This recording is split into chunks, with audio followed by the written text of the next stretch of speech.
সত্যি বলছি, কেউ বিশ্বাস করবে না এক ফোঁটা তেল না দিয়েও এই রকম মাংস রান্না করা যায়। আজ আমার রান্নাঘরে একেবারেই তেল হরতাল, তাই ভাবলাম দেখি তেল ছাড়াও কেমন হয় চিকেন কষা। এই তো নাক ছিটকালে মনে মনে ভাবছো না নিশ্চয়ই, মাংস আবার তেল ছাড়া হয় নাকি? হয় গো, একদম হয়। আজ বানিয়ে দেখাবো তেল ছাড়াও মাংস হয় এরকম লোভনীয় টেস্টি।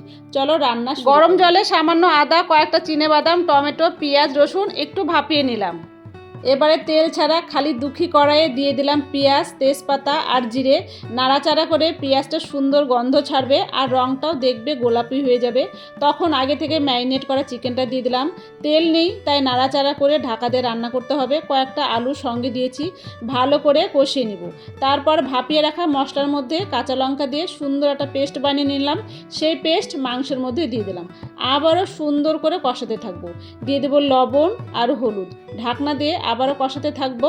দেখবে সুন্দর তেল বেরিয়ে আসবে। এইভাবে রান্না করলে মাংসটা খুব সুন্দর সেদ্ধ হয়, আর যে মাংসের মধ্যে একটা ছোবড়া ভাব থাকে সেটা কিন্তু মোটেই থাকবে না। কষানো হয়ে গেছে, তেলটাও ছেড়ে দিয়েছে ওপর থেকে একদম।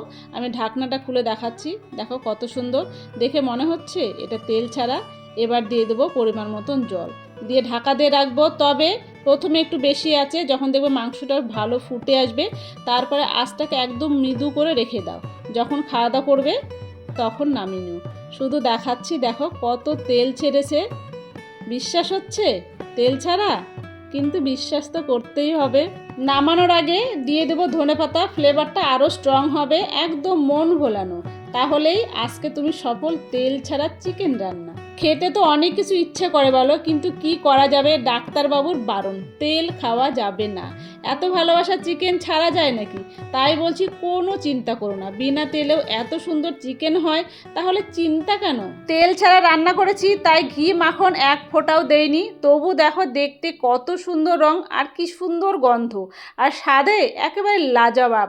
তাই বলছি তেল দেখে আর ভয় পেও না গো, একবার এইভাবে তেল ছাড়া রান্না করে খেয়ে দেখবে, স্বাদের দিক দিয়ে একদম সেরা।